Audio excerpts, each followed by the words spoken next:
la prochaine. Le 6 février 2026, nous sommes dans la 4e année, au jour 348 depuis le début de l'inversion totale. Je vous souhaite la bienvenue, je vous salue. Voici le rapport de situation. Aujourd'hui, un autre général russe a été abattu dans la ville, réputée la plus sûre de Russie. De sérieuses critiques visent aussi l'armée ukrainienne, ou plutôt son commandement. Et ce que nous voyons aussi, c'est la suite de la guerre de Staline et comment les Russes veulent désormais la contourner. À Moscou, le lieutenant-général russe Vladimir Alexeyev a été blessé par balle. Selon les médias d'État russes, une personne inconnue a tiré sur l'homme devant son immeuble avant de fuir. La victime a été conduite à un hôpital municipal. Depuis 2011, Alexeyev est le premier adjoint au chef du service de renseignement militaire russe GRU et l'un des principaux responsables des services de renseignement. Pour son rôle en Syrie, il a reçu le titre de héros de la Fédération de Russie. Né en Ukraine, il a fini en 1984 l'école des commandos aéroportés de Ryazan, servi dans les Spetsnaz et atteint l'état-major central du GRU. Après l'invasion de 2022, il a été désigné comme le plus haut commandant du GRU pour l'Ukraine. Lors de la rébellion de Wagner en juin 2023, il a condamné l'appel et participé à des discussions avec Prigojine à Rostov-sur-le-Don. Sous sanctions occidentales depuis des années, il a été sanctionné par les États-Unis pour des cyberattaques malveillantes. L'Union européenne l'a sanctionné en 2019 pour l'empoisonnement de Sergei Skripal et sa fille au Royaume-Uni. Un autre général haut placé a été blessé par balle, encore une fois à Moscou, pourtant la ville la plus sûre de Russie. Aucune information supplémentaire n'a été communiquée sur son état actuel, à part le fait qu'il a été admis à l'hôpital. Il n'y a rien de plus. L'attentat s'est vite propagé, même jusqu'au front. La réaction du camp nationaliste russe après l'attaque contre le lieutenant-général est particulièrement nerveuse. Un célèbre blogueur militaire évoque ouvertement une armée corrompue et décrit sa décomposition interne. Tandis que les soldats se battent et meurent, les élites restent dans des bureaux sûrs, profitant de bons vins et d'églises italiennes. Le ton n'est pas seulement en colère, mais résigné, et il vise moins les ennemis extérieurs comme l'Occident ou l'OTAN que son propre système, ce qui est très atypique en Russie. Ce qui choque surtout, c'est l'accusation que le vrai danger viendrait de traîtres internes aux institutions. Ces personnes divulgueraient sans eux volontairement des adresses et exposeraient sont des hauts gradés du renseignement militaire, vulnérables jusque chez eux. Ainsi, une idée centrale est que l'appareil de sécurité non seulement échoue, mais est activement infiltré. Et c'est une évolution complètement nouvelle.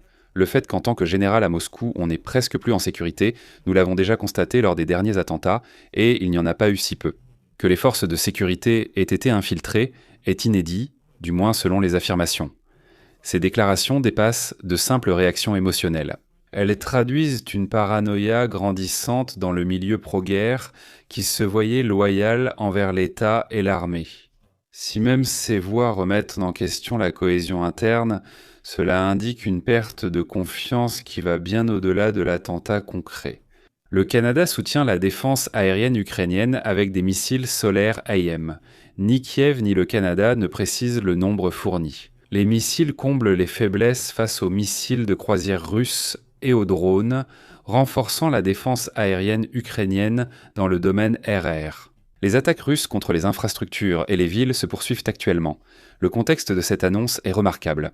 Le ministre ukrainien de la Défense a souligné, après un entretien avec son homologue canadien, l'importance des livraisons de missiles, de la production conjointe de drones, ainsi que de la formation et de l'échange d'expériences. Cela indique que la coopération évolue de plus en plus d'une simple aide militaire vers une collaboration structurelle et à plus long terme. De manière similaire à ce que nous observons également chez d'autres États européens, y compris l'Allemagne. Le front sud devient assez intéressant. Les Russes ont atteint l'arrière via Dobropilia et planté des drapeaux sur les épingles rouges. Ils sont maintenant également arrivés à l'épingle verte et y montrent aussi un drapeau. Nous avons vu quelque chose de similaire à l'époque lors du soi-disant mouvement des oreilles de lièvre depuis Pokrovsk. Chacun l'a présenté comme une percée incroyable.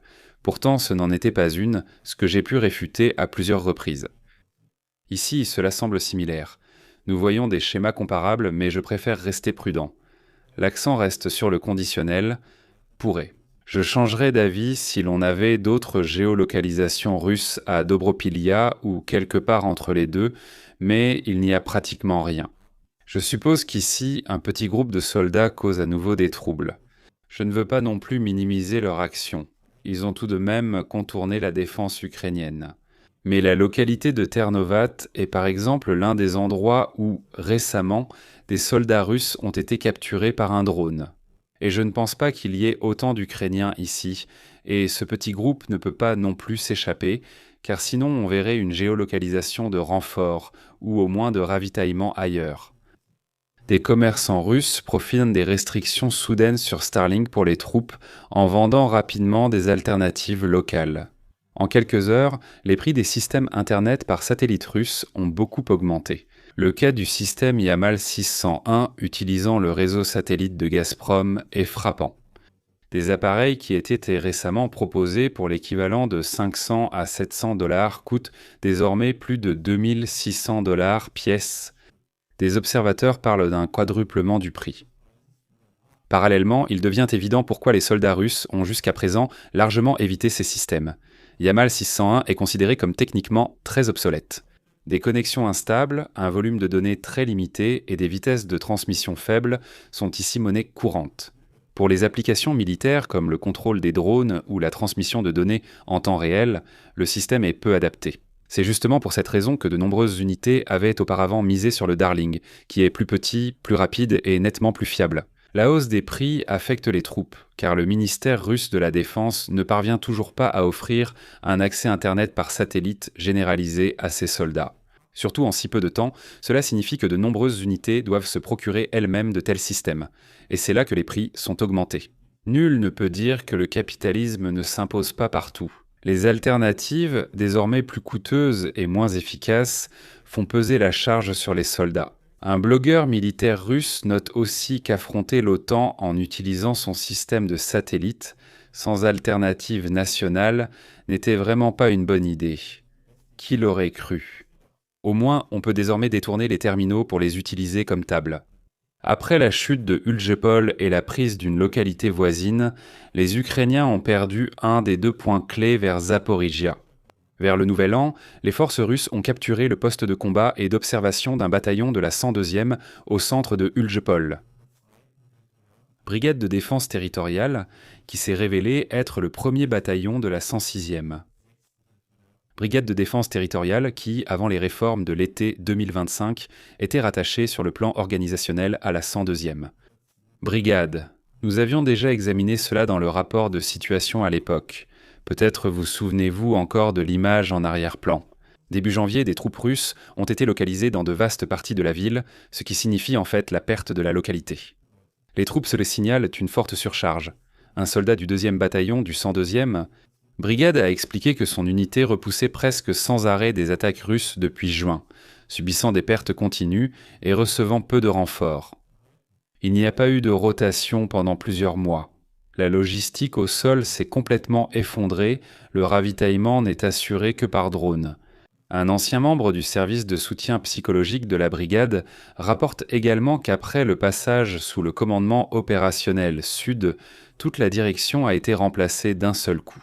Ce changement soudain a beaucoup affecté le moral. Auparavant, il y avait des procédures qui fonctionnèrent très bien, mais à partir de l'automne, il y a eu de plus en plus d'inspections et de nouvelles exigences qui compliquaient, plutôt qu'elles ne facilitaient, les opérations de combat. Les accusations sur la perte du poste de commandement du bataillon sont particulièrement lourdes. Selon un proche d'un soldat concerné, le bataillon a été encerclé dans la ville pendant environ 1 mois, avant de pouvoir se dégager de l'encerclement le 20 décembre. L'unité a ensuite été placée sous le commandement d'un régiment d'assaut et ordonnée de retourner à Juliapol. Les proches des soldats exigent désormais un examen officiel des décisions de commandement. Un officier a dit que les forces russes étaient à quelques centaines de mètres du QG sans ordre de repli. Normalement, un tel poste de commandement se trouve bien plus en arrière.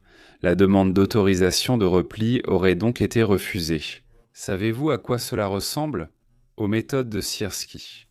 Hier, nous avons constaté que beaucoup souhaitent désormais s'en débarrasser en raison des erreurs décrites, qui n'auraient jamais dû arriver.